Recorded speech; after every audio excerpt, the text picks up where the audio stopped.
জানতে হবে দুনিয়াতে মানুষ হলো দুই প্রকার। এক প্রকারের মানুষ জন্ম বা বংশসূত্রের মানুষ, জন্ম বা বংশসূত্রের মানুষ হওয়ার জন্য আলাদা কোনো গুণ লাগে না, যোগ্যতা লাগে না, সনদ লাগে না। মা বাবা আরো ওরস থেকে জন্ম নিলেই জন্মসূত্রের মানুষ হয়ে যায়। এই মানুষটার দাম আল্লাহর দরবারে নাই। এই জন্মসূত্রের মানুষ যখন কোরআন শিক্ষার শিখে গুণান্বিত হয়, তখনই কেবল প্রকৃত মানুষ হিসেবে বিবেচিত হয়।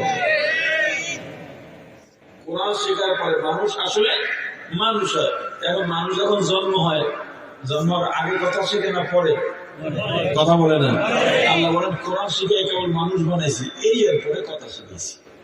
তার মানে কোরআন ওয়ালার জবানের কথাই কথা। যার জবানের কোরআন নাই, যার অন্তরে কোরআন নাই, ওর কথার কোনো দাম দুনিয়ার মানুষের কাছে রাখতে পারে, আল্লাহর কাছে না। কোরআন শেখা ছাড়া মানুষ মানুষ হতে পারে না। এজন্য কোরআন যারা শেখে আর শিখাম, তাদের দাম দুনিয়ার সব থেকে বেশি। হে ডাক্তার, তুমি ডাক্তারি বিদ্যা অর্জন করেছ, কিন্তু তোমার বিদ্যায় যদি কোরআনের শিক্ষা না থাকে, ডাক্তার হতে পেরেছ, কিন্তু এখনো মানুষ হতে পারো না। তুমি ইঞ্জিনিয়ারিং বিদ্যা অর্জন করেছো, এলাকার মানুষ তোমাকে ফুলের মালা পড়ায়, মসজিদের সভাপতি বানায় দিছে, স্কুলের সভাপতি বানায় দিছে, কিন্তু তোমার ইঞ্জিনিয়ারিং শিক্ষার মধ্যে যদি কোরআনের শিক্ষা না থাকে, ইঞ্জিনিয়ার তুমি অনেক বড় সম্মানী দুনিয়ায় হতে পেরেছ, কিন্তু আল্লাহর আদালতে এখনো মানুষ হতে পারো না। हकीकत से तो दुनिया बेखबर है, दुनिया की नुमाइश पर नजर है। नबी गोया के आज दुनिया जुदा बाश, बहर कारे के बाशी बा खुदा बाश। जिससे दुनिया आज खुदा गाफिल बुदर, नए खमाशो नुकरहो फर जिंदजान। दुनिया में हो दुनिया का तलब गार नहीं हो, दुनिया में हो दुनिया का तलबगार नहीं हो। बाजार से गुजर हो खरीददार नहीं हो, बाजार से गुजर हो खरीददार नहीं हो। जागा जी लगाने के दुनिया नहीं है, जागा जी लगाने के दुनिया नहीं है। ये इबरत की जाहे तमाशा नहीं है, ये इबरत की जाहे तमाशा नहीं है। कुरान वालार मर्যাদা আল্লাহর দরবারে জন্য অনেক বেশি। ওরে আমার ভাই, কুরআন পড়নেওয়ালা জাননেওয়ালা একজন সন্তানের দাম কত জানো? এক বুজুর্গ স্বপ্নে দেখেন, আলমে আরওয়ার মধ্যে চলে গেছেন। অনেক মানুষ কারাজেলে গিয়া ছোট্ট ছোট্ট পোটলা এভাবে ছিটে মারতেছে, বিয়ের খেজুরের মতো মারে, আর সবাই দৌড়িয়া দৌড়িয়া নিয়ে যায়। একজন এরকম শাহী মস্তরে বসা, সে নির্দেশনা দিতেছে, এই তুমি এদিকে যাও না, এই তুমি এদিকে যাও। হুজুর দিয়ে জিজ্ঞেস করলেন যে ভাই এরা কারা? এরা সব রূহ। আর এই পোটলা কি? বলে এদের আত্মীয় স্বজন সন্তানেরা দোয়া দরুদ পড়ে যখন তাদের রুহে করে বর্ষায়া দেয়, তখন ফিরিস্তারা এনে এবার ফলায়, যার যারটা নেয়। যারা কান্দে এদের কেউ নেই, এরাও বড় আশা করে আসছিল, কিন্তু এদের দোয়া পাঠাবার মতো কেউ নাই দেখে এরা আবার ফিরে যায়। এরা প্রতিনিয়ত ভাবে আসে আর কাঁদতে কাঁদতে ফিরে যায়। কিন্তু আপনার লাগে না? বলে না। কেন? আমার একটা ছেলে আছে দুনিয়ায়, ও তেলাওয়াত করে। কয় ছেলেটা আমার দেখতে ইচ্ছা। বলে অমুক এলাকায় যাবেন, ছোট্ট একটা বাজার আছে, বাজারের কিনারে ছোট্ট একটা দোকান, ওই দোকানের মধ্যে কিছু বই বিক্রি করে অথবা চা বানায়। আমার ছেলেটাকে দেখবেন কি করে। আমার ছেলে কাস্টমার এলে কাস্টমারের প্রয়োজন শেষ, উঠায় দেয় চা দোকান, 10,000 টাকার পুঁজি, 42,000 টাকার টিভি। কথা বলে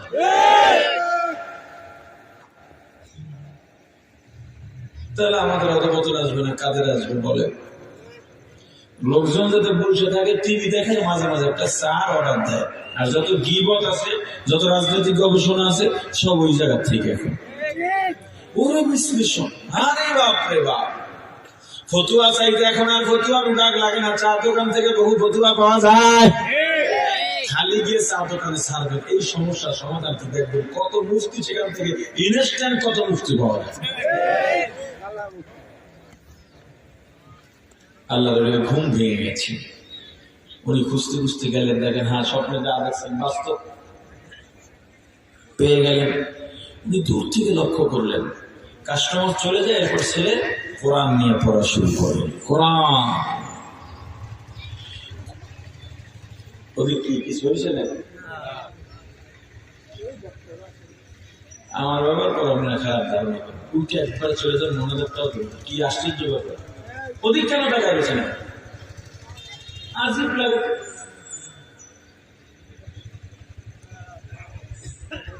জরুরি কথা বলতেছে, কি বল শোনারা শুনতেছে। ওই যে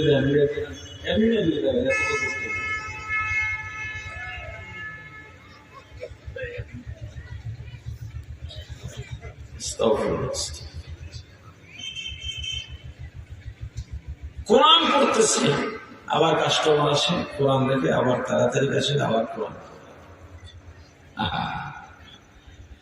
কোরআন ছিল একটা ছেলের কি দাম।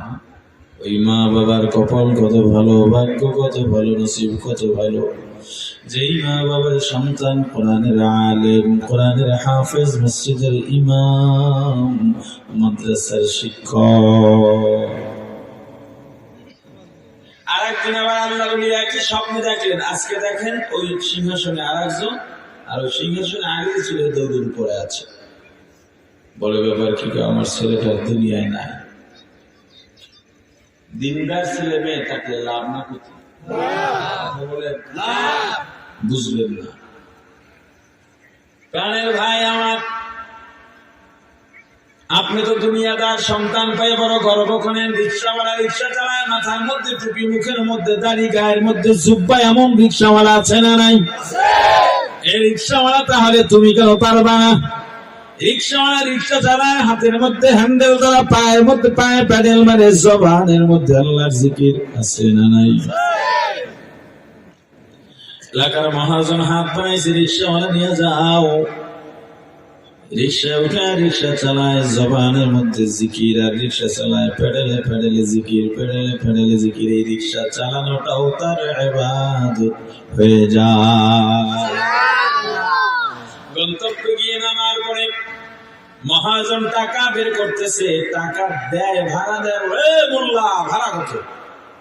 মোল্লা, মুন্সি, মৌলভী, এই শব্দগুলো সম্মানের, কিন্তু বাংলাদেশের শব্দগুলো সম্মান নাকি তিরস্কার করে ব্যবহার করে। এজন্য আমি বলি হুজুরদেরকে মোল্লা, মুন্সি, মৌলভী বলা যাবে না। হয়তো ভাই ডাকেন, না হয় হুজুর ডাকেন। যদি কোনোটা পছন্দ না হয় তাহলে আব্বা ডাকেন, তবুও মোল্লা, মুন্সি, মৌলভী ডাকা যাবে না।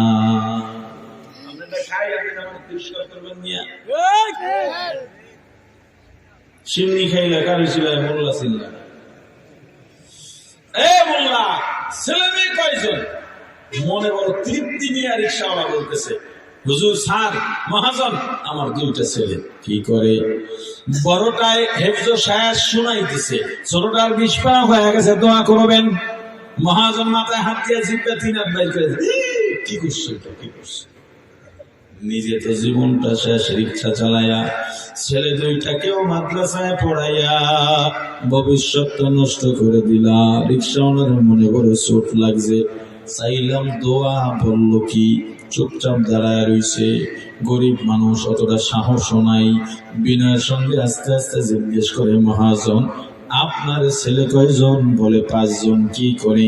একজন ডাক্তার, একজন ইঞ্জিনিয়ার, একজন বিজনেসম্যান, একজন রাজনীতিবিদ, একজন কলেজে পড়ে। সবাই চেষ্টা বুঝলাম যে ডাক্তার ডাক্তারি করে, যে ইঞ্জিনিয়ার সে প্রকৌশলী, যে ব্যবসায়ী সে ব্যবসা করে, যে পড়ে হে পড়ে, যে রাজনীতি করে হ্যাঁ কাম কি, ওই জায়গায় তো বড় খাওয়ানদার। একবার যদি চেয়ারম্যান বানাইতে পারে, এমপি দরজাটা খুলে যাবে 5 বছর পরে। এমপি যদি একবার হয়ে যায়, মন্ত্রিত্বের জন্য লবিং গ্রুপিং যা করার আগে কর্ম কয়, কারণ কি উপরে যত যাওয়া যায় চুরি তত ভালো করা যায়।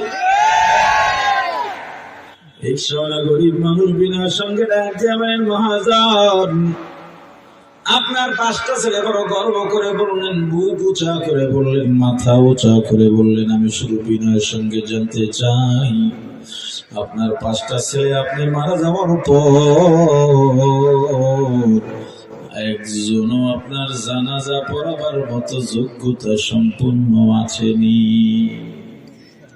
এবার মাতবরের মাথা নিচে রিক্সাওয়ালা এবার বুক ফুলে দাঁড়াইছে, এ গরিব মূর্খ, যা তোর ভাড়া লাগবে না, তোকে আমি মুক্ত করে দিলাম। জানো দুনিয়ায় গরিব আর মূর্খ কারা? আমার রাসূল বলেছেন, যাদের মধ্যে দিন নাই কোরআন নাই ওরা সবচাইতে গরিব, দুনিয়ারও গরিব পরকালেরও গরিব। সন্তান জন্ম তো গরু ছাগলও দিতে পারে, মানুষ বানাতে পারে কয়জন? ও ভাই আমার, এই মাদ্রাসা ওয়ালাদের পক্ষে থাকবেন না বিপক্ষে থাকবেন? কোরআনের সাথে সম্পর্ক রাখবেন নাকি সম্পর্ক ছিন্ন করবেন? এই মাদ্রাসায় ছোট ছোট ছেলে মেয়েরা পড়ে, মহিলা মাদ্রাসায় ছোট ছোট মেয়েরা পড়ে। জানেন এসব মাদ্রাসায় কি হয়? আপনার তো জানা নাই, যদি জানতেন মাদ্রাসার গোলাম হয়ে যাইতেন, গোলাম হয়ে যাইতেন। আপনার যদি দেখতে মনে চায়, এই বাউফলের মধ্যে অনেকগুলো মাদ্রাসা আছে, রাতে বোর্ডিং আছে, কিংবা খানা নিয়ে রাতে গিয়ে খাইয়া মাদ্রাসায় ঘুমায়। গভীর রাতে যাবেন, গিয়া দেখবেন কি হয়। 8, 9, 10 বছরের বালক, যেই ছেলেটাকে মা খাওয়াইয়া দেওয়ার কথা, মা ঘুম পাড়াইয়া দেওয়ার কথা, আজ এই মাহফিলে রওনা দেব। আমার বাড়ি কুয়াকাটায়। ঢাকার মাদ্রাসা তো আছে, অনেক বড় মাদ্রাসা, মেশকাত পর্যন্ত, ফতোয়া বিভাগ, আরো অনেক বিভাগ আছে। কিন্তু বাড়িতে স্কুল শুরু করেছি, সাথে মাদ্রাসাও আছে, বালিকা শাখা আলাদা আছে। আজকে বিবি বলতেছে, দরজার সামনে আমাদের লোকজন যারা বাজারে এনে রাখে, এর মধ্যে সকালে নাস্তা আনায়, রুটি টুটি, ওই দরজার কেরিয়ার লাগাইয়া কলিং বেল দিয়ে চলে যায়। মাঝে মাঝে পাই না, কেন, কে নেবে? একটা ছাত্রী আছে, সিসি ক্যামেরায় ধরা পড়ছে, বয়স 6 বছর, 1.5 মাস হয়ে গেছে, ওর মা ভর্তি করে দিলে, খোঁজ নেয় না। কেন? ওর মা মানুষের বাড়ি কাজ করে, খোঁজ নেবে কেমনি? আমি বলছি, তাহলে আজ থেকে এই মেয়েটাকে তোমার সাথে নাস্তাই করা, কাপড় চোপড় যা লাগে দেবে। কিন্তু এই মেয়েগুলো কি করে বলেন? এই যে মাহফিল থেকে যাই, তখন ঢাকা যাই, ঢাকা বাড়ি থেকে বাড়ি, রাত্রে 2টা 3টায় উঠি, এই বালিকা শাখার ভিতরে মেয়েদের কান্নাকাটি, নামাজ পড়তেছে। শুক্রবার জুমার আগে সময় সালাতুত তাসবিহ পড়ে, ছেলেদের কান্নাকাটি। বাসায় থাকলে এমনও অসুবিধা থাকা যায় না, নিজের কাছে নিজের অপরাধী লাগে। ওরা ছোট ছোট ছেলে মেয়ে, 10 মায়ের, 10 এলাকার, 10 সন্তান, ওদের মা খাওয়াইয়া দেওয়ার কথা। এখন পর্যন্ত কাপড়টা ঠিকভাবে ধরতে পারে না, প্লেটটা ঠিকভাবে ধুইতে পারে না। ওরা যদি কান্নাকাটি করে, আমি যদি ঘুমায় থাকি, সবল হয়ে যায়, আমার চেয়ে নেমে খাওয়া আমার কে আছে? ওই মাদ্রাসার মধ্যে 8, 9, 10 বছরের বালক, যেই ছেলেটাকে মা খাওয়াইয়া দেওয়ার কথা, মা ঘুম পড়ায় দেওয়ার কথা, মা গোসল করে দেওয়ার কথা, মা বিছানা বিছিয়ে দেওয়ার কথা, কাপড়টাও মা ধুয়ে দেওয়ার কথা, ওই ছেলেটা মাদ্রাসায় যাইয়া নিজের কাপড়টা নিজে ধোয়, নিজের বিছানাটা নিজে বিছায়, নিজের প্লেটটা নিজে ধোয়। রাত্র যখন গভীর হয়ে যায়, মশারিটা খুলে বিছানাটা গুছাইয়া, ছোট্ট ছোট্ট পায়ের কদম বাড়াইয়া অজুখানায় চলে যায়, সুন্দর করে অজু বানায়, আরো সে আনন্দের বন্যা বয়ে যায়। আল্লাহ ডাক দিয়া বলেন, ফেরেশতারা দেখ আমার মাসুম বান্দা কত প্রাপ্ত বয়স্ক, এখনো ঘুমায়। আমি এত ডাকি, আমি প্রথম আসমানে এলাম, ডাকলাম, তবু একটাও জাগলো না। দেখ, তাকায় দেখ, ছোট্ট ছোট্ট পা ফেলে, দেখতেও মজা লাগে। দেখ কি সুন্দর করে অজু বানায়। অনেক বড় মানুষও এত সুন্দর করে অজু বানাইতে পারে না। অজুটা করে রুমের মধ্যে কিংবা মসজিদের কোনায় যায় নামাজ বিছায়া ছোট্ট বালক তাকবীরে তাহরিমা আল্লাহু আকবার বলে হাত বেঁধে আউযু বিল্লাহ বিসমিল্লাহ পরে সানা পরে আউযু বিল্লাহ বিসমিল্লাহ পরে আল্লাহর দরবারে ফরিয়াদ শুরু করে আলহামদুলিল্লাহি রাব্বিল আলামিন আর রহমানির রহিম মালিক ইয়াউমিদ্দিন ইয়্যাকা না'বুদু ওয়া ইয়্যাকা নাস্তাঈন ইহদিনাস সিরাতাল মুস্তাকিম। কেরাত পরে আর কাঁদে, রুকুতে যায় কাঁদে, সিজদায় যায় কাঁদে। 2 রাকাত 4 রাকাত নামাজ শেষ করে কিছুক্ষণ তেলাওয়াত করে, জিকির করে, দরুদ পড়ে, ইস্তিগফার পরে খুশি 2টা হাত আমার আল্লাহর দিকে বাড়ায় দেয়। আর তুমি তো নাফরমান, গভীর রাতে নাইট ক্লাবে যাইয়া, সিনেমা দেখতে যাইয়া, যাত্রায় যাইয়া পরনারীর সঙ্গে কথা বলতেছো। তোমার জন্য আসমান থেকে গজব আল্লাহ লটকায় রাখছে, যে কোনো সময় তোমার উপরে গজব পড়বে, পুরো এলাকাটা ধ্বংস হয়ে যাবে। ওই সময় মাদ্রাসার ছোট্ট বালক এখনো ঠিকভাবে দাঁড়াইতেও পারে না, লুঙ্গিটাও ঠিকভাবে পড়তে পারে না, জামাটা কেমনে ধুইতে হয় তাও জানে না। মাঝে মাঝে দাঁড়ায় দেখবা মাদ্রাসায় গিয়ে শুক্রবারে অথবা বৃহস্পতিবারে শেষ দিকে দেখবা ছোট ছোট ছেলেরা কেমনে দৌড়ে দৌড়ি করে কাপড়টা নিজে ধোয়, সাবানটা গায়ে কেমনে লাগায়। অনুভব করবো আমার ছেলেটা যদি এখানে হয়তো এইভাবেই কষ্ট করতো। আহা, ওই ছেলেটা দুটা আল্লাহর দরবারে দোয়া করে, আল্লাহ আমার বাবা গরিব, বাবার মাও গরিব, আল্লাহ আমি এই মাদ্রাসায় লেখাপড়া করি, টাকা পয়সা দিতে পারি না, ও আল্লাহ আমার ওই মা বাবাকে আপনি মাফ করে দেন। আল্লাহ আমি বন্ধু যখন বাড়ি যাইতাম গভীর রাতে কান্নার আওয়াজ হইয়া ঘুম ভাইয়া যাইত, বেড়ার সঙ্গে কান্না লাগায় শুনতাম আমার মা আমার বাবা তাহাজ্জুদ নামাজ আদায় করে চোখের পানি ছেড়ে আপনার দরবারে আমার জন্য কাঁদে। সেদিন কথায় কথায় আমাদের ছোটবেলার কথা উঠলো, তাকায় দেখলাম আমার বাবা চোখের পানি ছেড়ে কাঁদে। বললাম আব্বা আপনি এই সময় কেন কাঁদেন? আব্বা কান্না চোখে কথা বলতে পারেন না। বলে ওরে বাবা তোদেরকে মাদ্রাসায় পাঠাইয়া একটা রাত ঘুমাইতে পারি নাই, এমন কোন রাত নাই তাহাজ্জুদে উঠি নাই রে বাবা। এই সন্তানের বাবা সন্তানকে মানুষ বানাইবার সন্তানের জন্য তাহাজ্জুদ পরোয়ানা হইতে পারে না। ওই সন্তানের জন্য তাহাজ্জুদ পড়ে পড়ে আল্লাহর দরবারে দোয়া করো, রব্বি হাবলি মিনাস সালিহিন।